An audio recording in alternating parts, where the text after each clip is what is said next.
A man shot and killed inside a Toronto apartment building. Tonight, the murder investigation in Parkdale. Neighbors shocked and frightened as police try to track down the person responsible.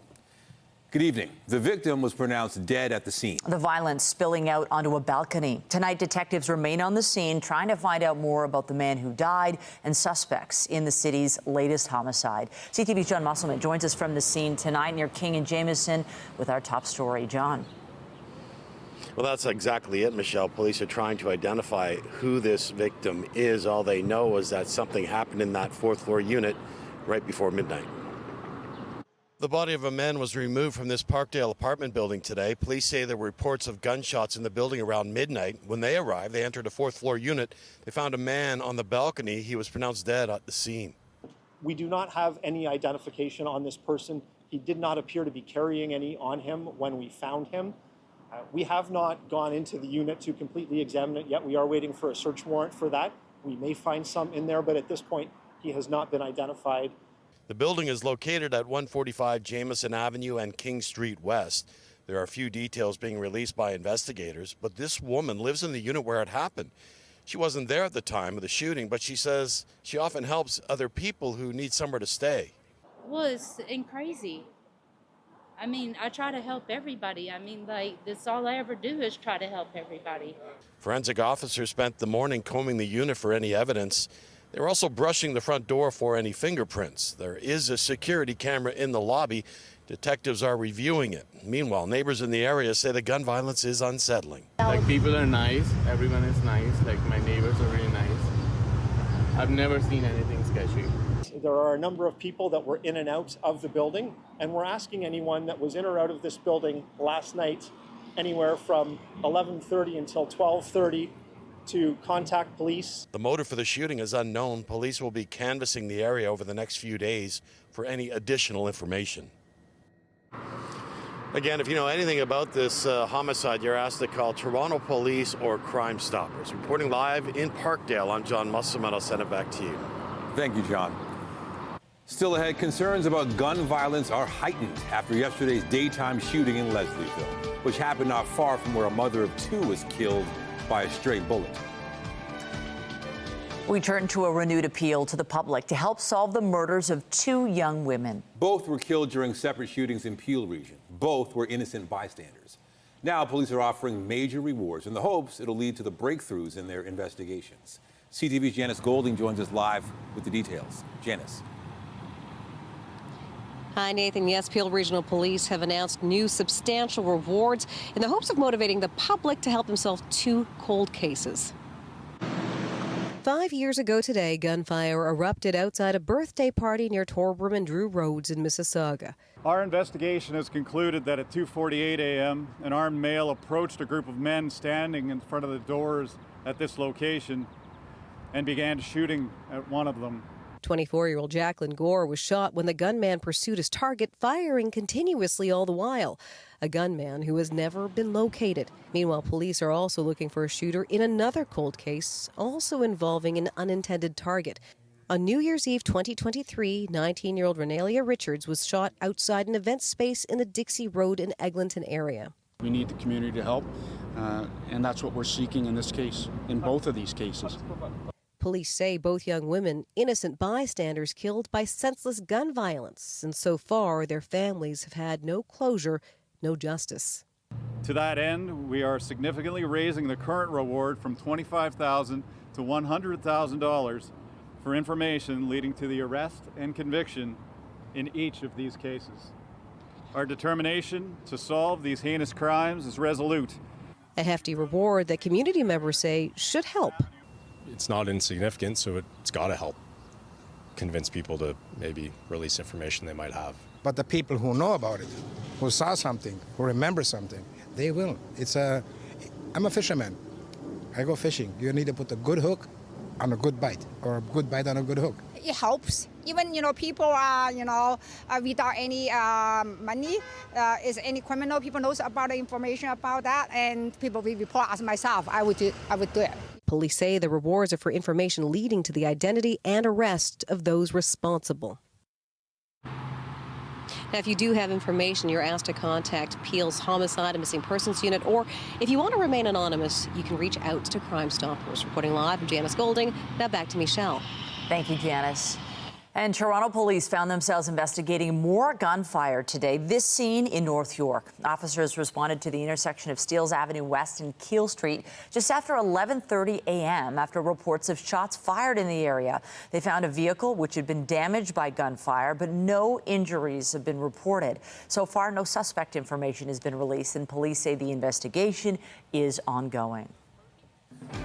Also tonight, Premier Ford wants you to know, even though there's an LCBO strike, you've still got options, releasing a roadmap to find alcohol as striking LCBO workers stand their ground. But first, the work week got off to a hot and humid start. A live look right now at the city, and people everywhere looking to beat the heat. Some head into the pools to stay cool. Definitely oh, there we go. Look at that. So refreshing. And it's important to note that a heat warning does remain in effect. And interestingly enough, once we finally do get rid of the heat this week, something else very interesting is on the way.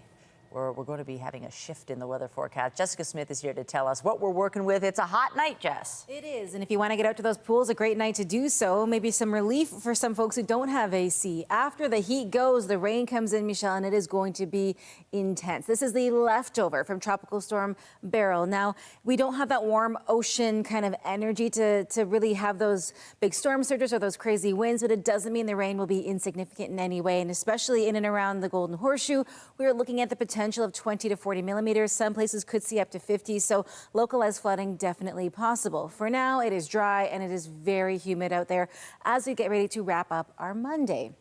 We are looking at temperatures still kind of in that upper 20 range, feeling into the mid to low 30 range. So we're still in that heat warning criteria tonight and into the day tomorrow. Coming up, I'll break down the system that is going to bring all of that rain, what we can expect afterwards. But for now, I'll send it back over to Michelle.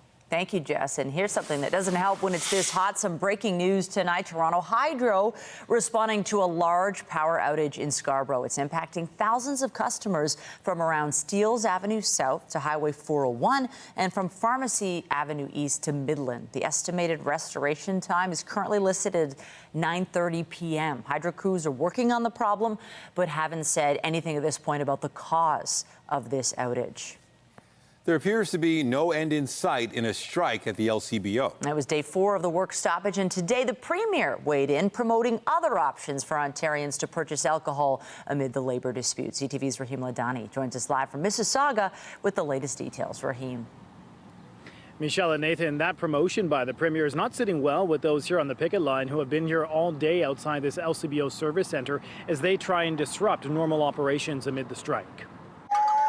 Temporary workers crossing the picket line are met with jeers and noise by those who are striking, standing in front of this LCBO service center in Mississauga. We want to show people that it's our work and they're taking it from us. Maureen Barlow has been a casual worker at the LCBO for 7 years. She says the government's plan to expand alcohol sales will cut $2.5 billion the LCBO contributes to the province annually, which she fears will impact services such as healthcare. I had breast cancer 7 years ago, and at that time, my OHIP card was the most valuable card in my wallet.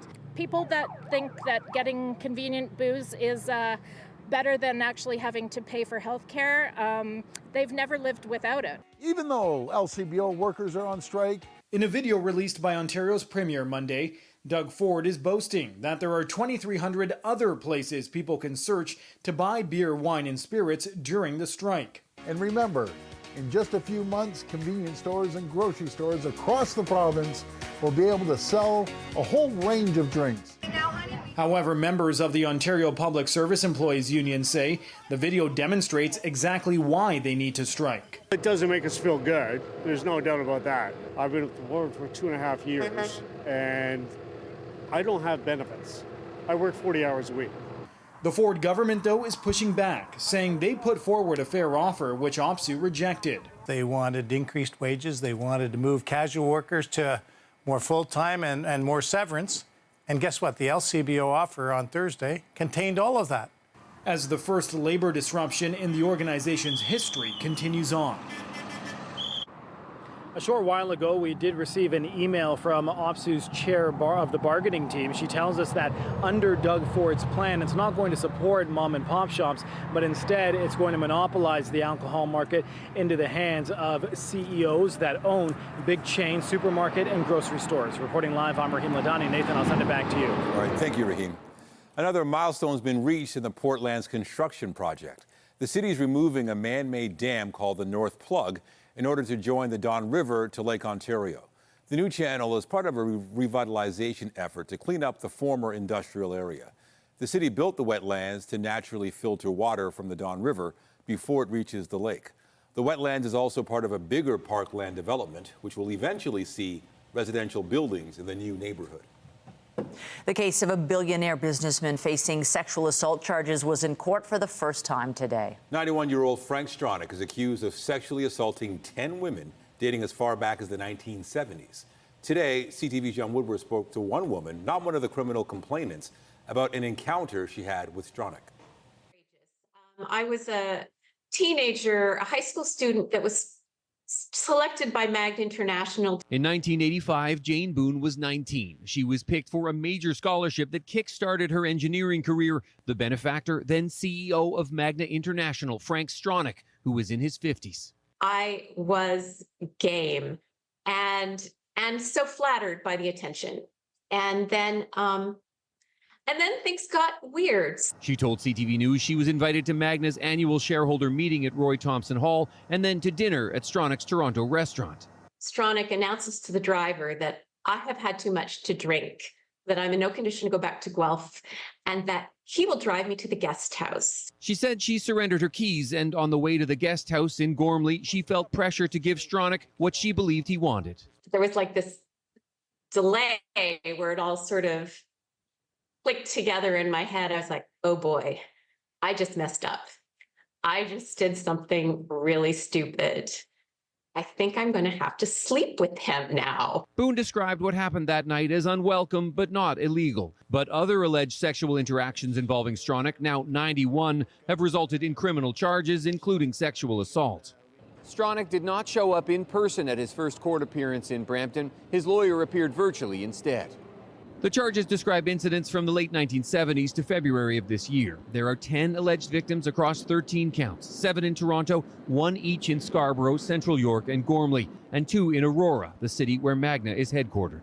The company has said it has no knowledge of any of these allegations, and Stronach himself said in a statement, in many free and democratic societies, the identities of both the accuser and the accused are protected while the police initiate a charge against a citizen. This is not the case in Canada. Frank Stronach, like all Canadians, values the time-honored legal principle that a person is innocent until proven guilty. However, unlike most Canadians, he faces the reputational damage which constant media attention attracts. Although gratified by the many expressions of support he has received, we ask that the public respect the fundamental precept that Mr. Stronach remains innocent of any wrongdoing and that he will respond to the allegations in a fair and public court of law. The statement didn't directly address Boone's story. Boone said as soon as she heard of the charges, she phoned the Peel police and was interviewed. She said she has a lot of questions about what other Magna employees knew. 54-year-old CEOs should not be sleazing on 19-year-old students in their employ. An experience she said derailed her career in engineering. She's now a writer. John Woodward, CTV News. 3 people have been arrested in connection with 2 carjackings in Mississauga, one of them involving a mother and a child. We told you about the frightening incident last week. It happened in a parking lot at Heartland Town Centre Wednesday. A woman who was with her child at the time had her car stolen. The second incident happened the next day near Winston Churchill and Burnhamthorpe. Police say 3 people who they believe were planning to steal another car were arrested on Friday. Mackie Leshano and Deshaun Sadler, both 18 years old, as well as a 14-year-old boy, are facing charges in connection with the vehicle thefts. A suspect's been identified in a daytime shooting in Leslieville. It happened in a building across from a busy park yesterday afternoon and on the anniversary of the death of a mother of 2 struck by a stray bullet 1 year ago. CTV's Beth McDonnell has the story. With jazz music playing and a festival in Jimmy Simpson Park, few knew just after 3 in the afternoon a man had been shot, suffering life-threatening injuries in the building across the street. The gun violence erupting 1 year to the day, Caroline Hubner-Macarat, an innocent bystander to another shooting, was killed a few blocks away. It's unfathomable to think. I just don't really know what's going through people's minds. Toronto police say the 24-year-old suspect Sunday is wanted for attempted murder and took off on an e-bike. As yellow tape went up and investigators descended to Queen Street East, the ribbons from the large park memorial that took place for the 44-year-old mother of two are still on the fence. It's hard because I love Leslieville. It's been the only community that I've been living in Toronto. But at the same time, like it's scary because you don't know what's going to happen next. It's a revolving door. As soon as the police disappear, it's like morning, noon, and night, morning, noon, and night, drug dealers. Sean Denny has lived in the building for a decade. He says many are dealing with addictions, but that security doesn't do enough to keep out unwanted visitors, with some dealers buzzing multiple units until they're let in. When the police are here, it doesn't matter if they're in the park, across the street, or inside the building. The building shuts down. There's nobody that comes around. Woodgreen, which has been operating the building since the 1980s, says this is the first incident of its kind and houses people who have experienced homelessness. It says since the shooting, security is being increased around the clock. Both the victim and the suspect are not tenants. In a statement writing, the safety and well-being of our clients and community remains a top priority. And in the aftermath of the event, we are focused on ensuring all tenants are feeling safe and supported in their homes. Security has been and will continue to be on site.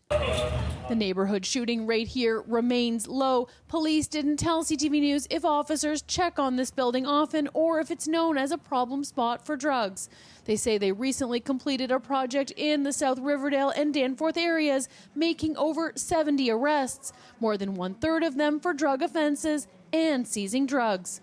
Some argue an even wider effort is needed to stop shootings. Clearly, they are not, licensed gun owners who do these things, so that's the biggest issue in my opinion. I mean, the timing is obviously insane, but clearly there needs to be a little more extra presence or help. With public safety on the line, Beth McDonnell, CTV News.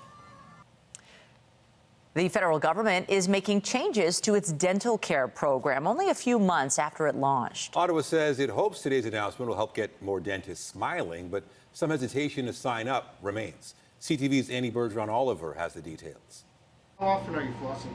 Dr. Melvin Lee was an early adopter of the federal government's dental care program. And in the months since, nearly 100 patients have come through his doors. It's been heartbreaking because some of the patients, you can tell that they haven't seen a dentist in 5, 10+ years. And so multiple missing teeth, cavities, and infections.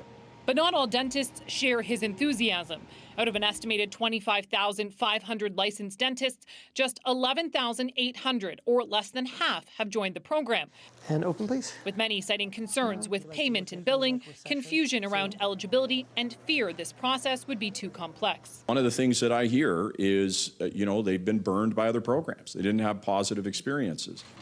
To help change that narrative and give patients more choice, Ottawa is now allowing all dentists, including those who haven't signed up for the program, to take part on a claim-by-claim basis and seek reimbursement just like they would for clients who have private insurance. You can just try it out, submit a claim, and see what you think. The opposition has said the program is plagued with red tape and has criticized the government for what it calls low uptake. The Canadian Dental Association, who has also been critical, says today's announcement doesn't change its fundamental problem. With this program, my contract would be with the government, not with the patient.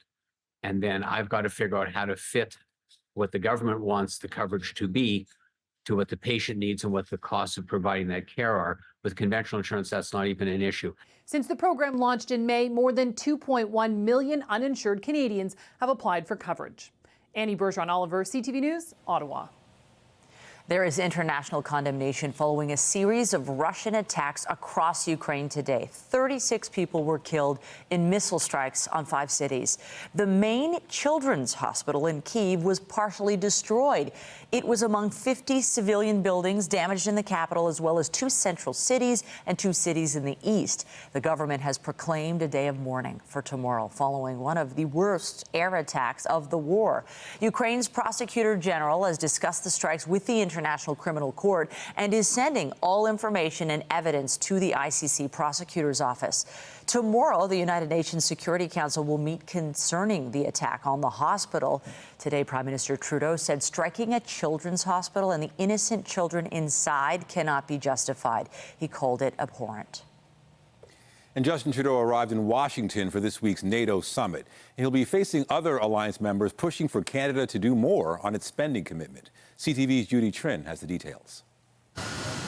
Prime Minister Justin Trudeau is facing pressure from allies to spend at least 2% of the national budget on defense each year. But Canada has yet to present a plan to get there. With an economy the size of ours, the expenditures that are required to get to where we need to be take time. In recent months, Canada has been called out by NATO's Secretary General and a prominent group of U.S. senators. 23 of 32 NATO countries will meet their commitments. Currently, Canada contributes 1.37% of GDP. By 2030, it will go up to 1.76%. Still far off the mark. Not meeting the target without having a plan in place and a date to meet the target shows that you're not taking the target as seriously as almost all of the other allies. While we fall short on defense spending, government officials say we punch above our weight when it comes to Ukraine. Since the Russian invasion in 2022, Canada has provided Ukraine with $4 billion in military support for weapons, ammunition, and training. There are allies in NATO who are meeting 2% who do not support standing up for Ukraine and Russia. But with President Biden under pressure to step down, the threat of another Donald Trump presidency looms large. Trump has threatened to pull out of NATO and has expressed admiration for Russian President Vladimir Putin.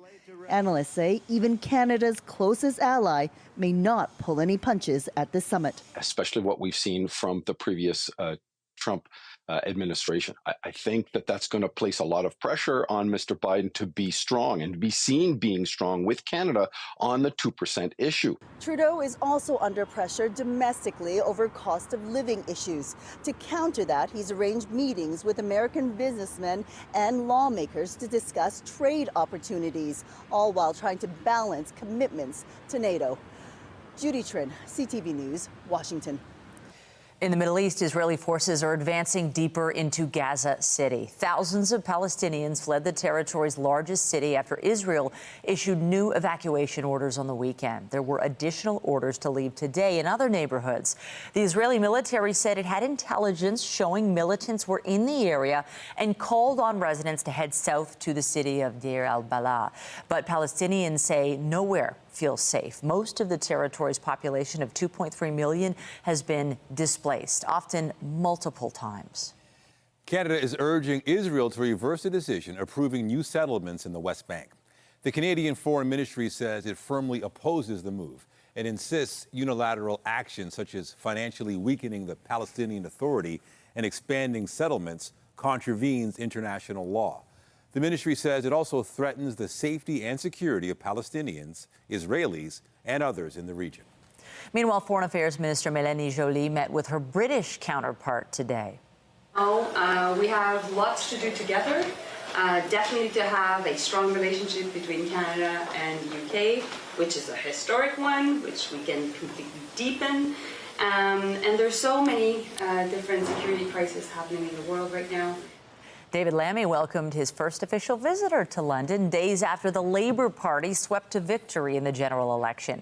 The new Foreign Secretary described the UK and Canada as having the closest of relationships. Joly said they need to work to make sure Ukraine wins the war and that peace is restored in the Middle East. At least 2 people were killed when Hurricane Beryl lashed Texas today. The Category 1 storm made landfall near the coastal town of Matagorda early this morning. More than 2 million homes and businesses lost power. It also forced the closure of oil ports, as well as canceling hundreds of flights. The coast was also pounded with dangerous storm surges. It has now been downgraded to a tropical storm and is expected to weaken further. Joe Biden vowed again today to press ahead with his re-election bid. That is, despite a growing number of congressional Democrats calling for him to step away. We're not going anywhere. I am not going anywhere. I wouldn't be running if I didn't absolutely believe that I am the best candidate to beat Donald Trump in 2024. Biden repeated that message to donors on a private call later in the day. He also said any candidates who doubt his ability should challenge him at the Democratic National Convention in August. He's trying to shore up a campaign that has been on the defense since a rough debate performance against Republican Donald Trump last month. Coming up on CTV News, we catch up with Canada's all-time most decorated Olympian. Penny Oleksiak gives us her 2 cents on the focus for Paris and how she's doing following knee surgeries and a move to LA. It has been a really hot start to the week, and the hottest point today up towards Sarnia at about 31.0 degrees. Now, as we head into the day tomorrow, no real change. The heat isn't going anywhere. We're staying above seasonal, but after the leftovers of Tropical Storm Beryl make their way through, it's going to be a significant change. Coming up, your full forecast. And stay with us. We've got another full night of great shows for you right here on CTV.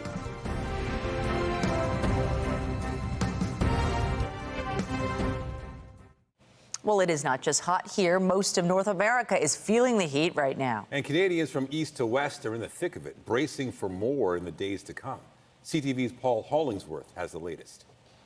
The mercury is surging into the mid to high 30s in British Columbia. People are being urged to go inside, stay cool and hydrated. 6,000 kilometers away, heat warnings are also in effect for all 3 maritime provinces. An extreme mix of heat and humidity, which is hard on seniors. Well, a little bit of both. Nancy Brister was hanging on to her granddaughter Brett during their scorching walk in the park. I'm handling it fine. Ideally, Brister prefers cooler weather, but compared to a recent rough winter, she's doing okay. In January, we were praying for this. On Halifax's waterfront, a day like this brings an upside with an outdoor vibe that hits the city's tourism sweet spot. It attracts people to the Halifax waterfront. But the heat and dry conditions are also dangerous, especially in Western Canada. There are 66 wildfires burning in Alberta. In the U.S., the San Francisco area has endured a heat wave for 6 straight days. It's too hot for me. Environment Canada's David Phillips says it's been the summer of the heat dome, and it's having a stifling impact on Canada. The heat dome has moved northward. It's grabbed hold of British Columbia. It's pushing into Alberta, into Saskatchewan. People living in this part of the country are experiencing weather whiplash. Just 3 days ago, the high temperature was 17 degrees. 72 hours later, it's roughly twice that hot, with the humidex in the high 30s. But this maritime hot and humid stretch is not heat dome related. It's part of a separate weather system that's pushing hot air into the region, causing numerous weather warnings expected to last for several days. Paul Hollingsworth, CTV News, Halifax.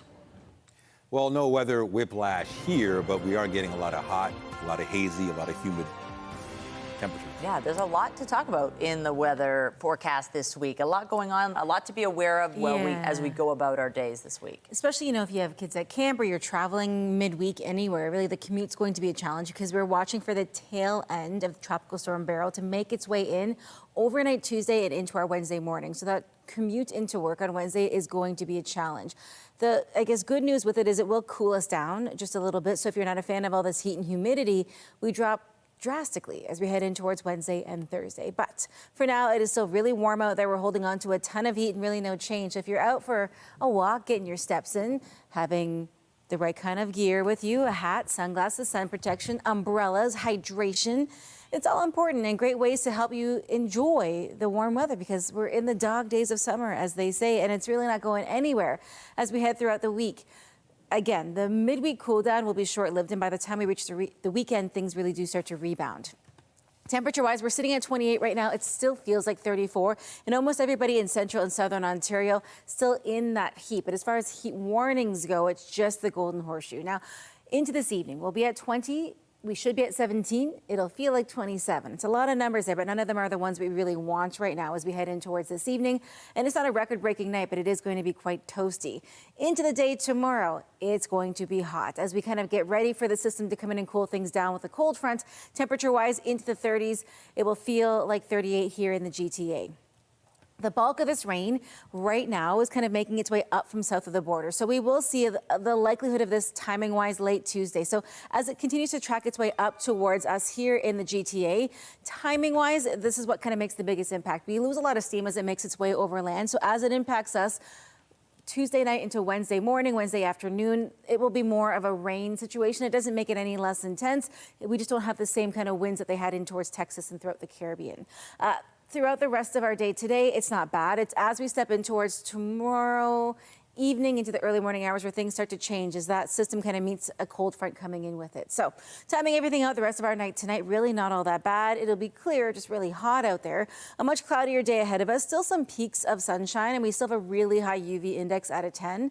And then it's as we head in towards the end of the day. So a dry commute home for many between 6 and about 9 p.m. It's as we head into the early morning hours around 3 a.m. and then it becomes widespread as we approach kind of that morning rush. So heavy at times, we're looking at 20 to 40 millimeters. Some places could see 50, and then it will track its way further east. So this becomes an Eastern Ontario issue into the second half of the day. But we do get a break as we head through the lunch hour, and then we're just looking at periods of rain a little bit lighter off and on to round out the day. So temperature-wise, tomorrow, 30 degrees. As we get in towards Wednesday, when that system comes through, we drop down to just 23. Pretty steady, though, for the overnight lows, pretty close to seasonal. Again, cooler still. I say cooler, it's just below seasonal by about 2 degrees as we head in towards Thursday. We rebound just in time for the weekend. So all that rain, it's like it never happened, right? As we head in towards our Friday, Saturday, and Sunday. And then the chance of showers really and truly doesn't return until late Sunday, early Monday. Nathan? All right. Thank you, Jess. Also tonight, making noise about the sounds of the city. Toronto Public Health listens to complaints about noise pollution. But will all the ruckus silence critics?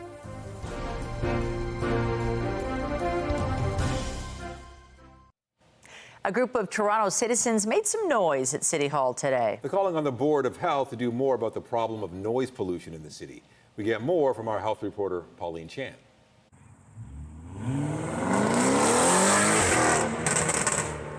This is just one of the kinds of noises that Ingrid Boudet is concerned about. As the founder of a group called No More Noise Toronto, she records and documents various sources of noise pollution. Noise has mostly been studied in the work environment, so you see people with ear protection. We don't have that as public. We don't have that when we walk down our streets. So we need to look at noise not in the workplace, but on the public spaces. And today she was at the Board of Health making sure her message was heard loud and clear. We're a grassroots organization of over 1,300 individuals. Some 16 people spoke at the Board of Health meeting, and Dr. Davila acknowledged that noise pollution is a complex problem. 311 tells us to phone the police tell us to phone 311.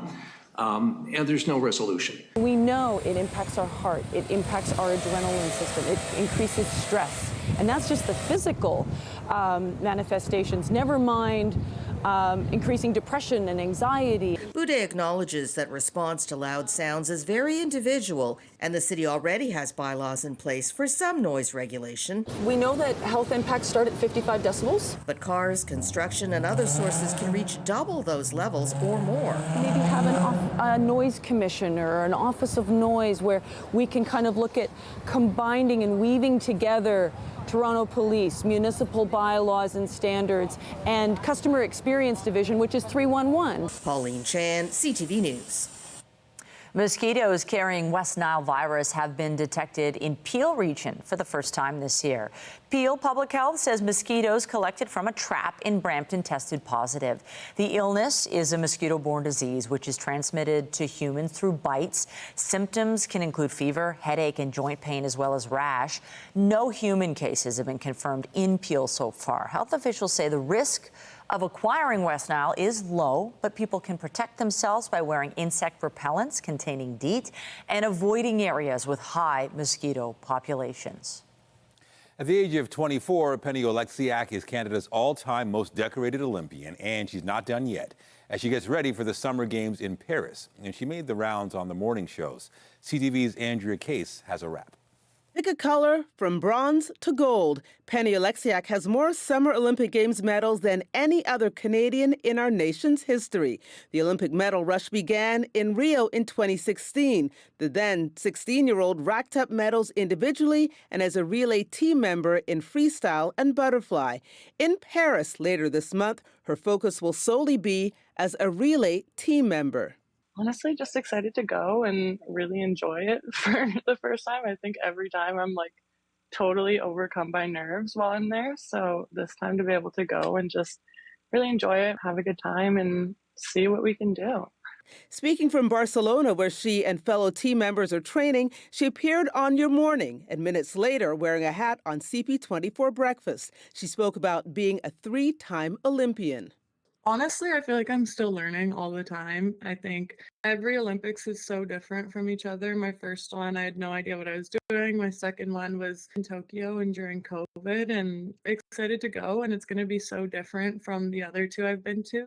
With experience and age, competing on any level is more fun for her now. In addition to the Olympic medals, she's also a 6-time World Championship medalist. I've only really started to kind of give myself grace and celebrate things I've accomplished in the past, but I'm excited to hopefully add to that this summer. I mean, we have a really, really awesome team. Like many of her team members, she now trains in California. 6 months after knee surgery, she's feeling good. And should all go well in Paris, she knows where her next stop will be. I want to make a trip home. I miss Toronto.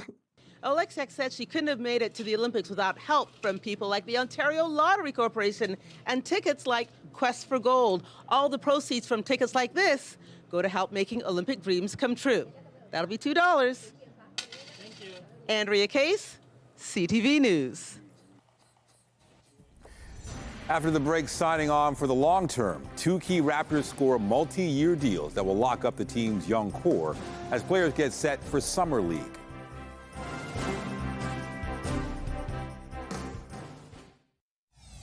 We have not gone into the unit to completely examine it yet. We are waiting for a search warrant for that.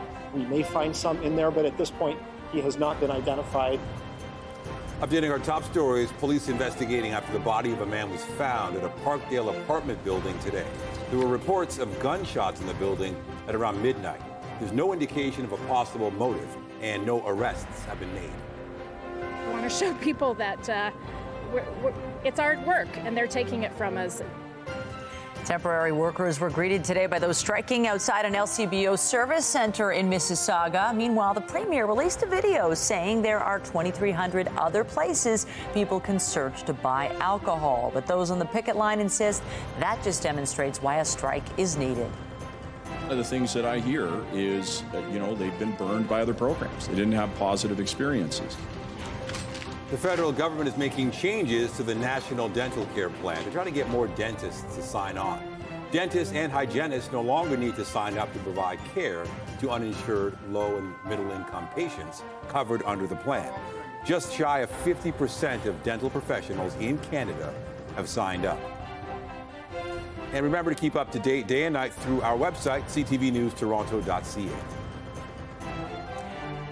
Ottawa wants to limit takeovers of Canadian miners, and it could cost investors money. Andrew Bellabian in Bloomberg brings us the latest in business. Hello there.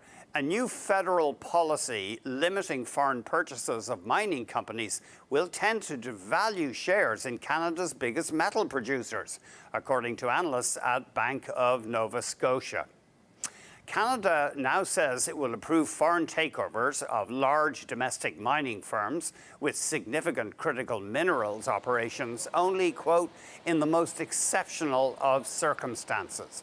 The measure was adopted to protect this country's resources and metals that are key to the energy transition. But the Scotia analysts say, quote, we now anticipate most Canadian miners to trade at lower valuation multiples versus global peers. Stocks ended at record highs in the United States, with both the S&P 500 and the Nasdaq Composite gaining ground. Investors hope a strong earnings outlook and a resilient U.S. economy will support higher valuations. Toronto is still down about 2% from its May 21st record high. Bitcoin held above $56,000 US, but it has slid in recent weeks amid concern about possible sales by creditors of the failed Mt. Gox exchange. And finally, get set for a tide of marketing aimed at selling, quote, AI PCs that promise artificial intelligence features embedded in desktop computers and laptops. Tech companies such as Microsoft and Qualcomm have mounted a sales blitz for laptops with an additional processor that's tailored to speed up AI. However, so far, analysts and reviewers say the usefulness is limited because few software makers beyond Microsoft are building features to utilize the new chips. On the markets, the Canadian dollar was at 73.32 US cents, down about 1/3 cent. WTI oil changed hands at $82.33, down 83 cents. And Western Canadian Select oil was at $67.10, up $1.11. The TSX Composite ended the session at 22,126.13, up just over 67 points. That's the latest in business. I'm Andrew Bell of BNN Bloomberg. A major Hollywood company is getting bigger. Paramount has announced a merger with production company Skydance. The new combined company, valued at around $28 billion. Skydance helped produce several of Paramount's biggest hits, such as Top Gun Maverick and several installments in the Mission Impossible franchise. Paramount says the deal is a way to fortify the company in the face of a changing industry. The Business Report is brought to you by Canadian Western Bank, the bank built for business. We're still months away from the start of the Raptors season, but excitement is already building. The team has inked two of their young stars to multi-year contracts, and as CTV's Sean Leithong reports, hopes are high they'll serve as a core for success in the future. Masai Ujiri. It's been 5 years since Masai Ujiri and the Toronto Raptors won their first NBA title. With the announcement that the team has locked up two of their young stars today, the team president says more is to come. We'll win again here, and it's guaranteed we're going to win again here. Sitting alongside Ujiri today, Scotty Barnes and Emmanuel Quickly, as the team announced each player has signed a multi-year contract extension. The team not disclosing the details, but reports say Quickly's deal is 5 years at $175 million. Barnes also 5 years, but for a minimum of $220 million, maybe as high as $270 million, depending on his play. It's a large amount. That's really what I just think about. But I'm just ready to play basketball again. Hard to be the guy. A forward, Scotty Barnes was drafted by the team in 2021. He was Rookie of the Year that following season. Last year, despite the team's woes, Barnes was named to his first ever All-Star team. Now, the 22-year-old says winning is his sole focus. I just want to win now. I feel like that's my mindset each and every single day. Quickly came over in a trade last December from the New York Knicks, becoming a starter and shooting over 39% from three-point range. At just 25 years old, he's embracing his prominent role in Toronto. When I'm done playing in my career, I want to say that I tried to meet every challenge head on. I didn't shy away from anything. You only get to play in the NBA one time in your career, so pressure is an opportunity for you to rise, and I'm looking forward to that opportunity. Last season, the team won only 25 games and suffered a 15-game losing skid. Ujiri says that was not characteristic of Raptors basketball. It's going to take time, but we feel this commitment is the foundation. So the team says the future is now in Toronto with a commitment and foundation to win. So now it's a matter of when. Sean Leithong, CTV News. Tonight, driving a bargain. Dealerships are starting to be more motivated to sell these vehicles. Why now might be the time to buy a new car and the makes and models that could score you a deal. That story and more later on CTV National News. Well, the entire soccer world could soon be talking about Canada, depending on what happens on the pitch tomorrow night. Our men's national team could be off to the Copa America final with a win against Argentina. Today, Canada's coach said he thinks his club has grown since that opening night loss to the World Cup champions. I don't know that it's a different team as much as we've just developed more. And you know, if you just look at the amount of days that we've spent together, right? It's almost like the time when we played Argentina and then the 18 days we've had since, that's doubled the amount of time we've spent together. So we've invested in that time in making sure that we've tactically been clear, that the relationships on the pitch are clear, and the understanding of how to handle all moments is better. The Canadians practice today at MetLife Stadium in East Rutherford, New Jersey. That's where they'll face Lionel Messi and his Argentinian teammates tomorrow at 8 p.m. That'll be the first semifinal. Uruguay will meet Colombia Wednesday in the other semifinal. Should be great games, and hopefully, you know, we win. That would be so wonderful. Oh, exciting. It's an exciting summer, and we're getting that summer heat right now as we speak, and more to come tomorrow. Another really hot day. We still fall under the heat warning criteria as we head into the day tomorrow, and then a bit of a switch takes place. As the remnants of Tropical Storm Beryl makes its way in along with a cold front, we are looking at a significant amount of rain, but also a pretty significant cool down. But for now, it remains really warm out there. We have the statement in place for all the rain. We are expecting that's 20 to 40 millimeters. Could be more in some areas towards Windsor and out towards eastern Ontario, but the heat remains for now. As we get in towards our evening, relatively dry. We're not looking at much tonight, but again, it changes pretty significantly in towards that midweek point. Warm still, sitting at 28, feeling like 34. As that rain ushers its way in, it will cool us down just for 2 days, and then we are back to seasonal right in time for the weekend. So it is going to be a messy, marked middle of the week, but the good news is not a wash by any means. And by the time we get to the weekend, we're in that sweet spot with the sunshine. Looks real nice. Thank you, Jess. That's it for us, but be sure to join Omar Sachedina tonight at 11 for CTV National News, followed by Zoraida Allman with our next local newscast at 11:30. In the meantime, our coverage continues anytime on CP24 and online at ctvnewstoronto.ca. For Jessica Smith and all of us here at CTV News, thanks for watching and have a great night.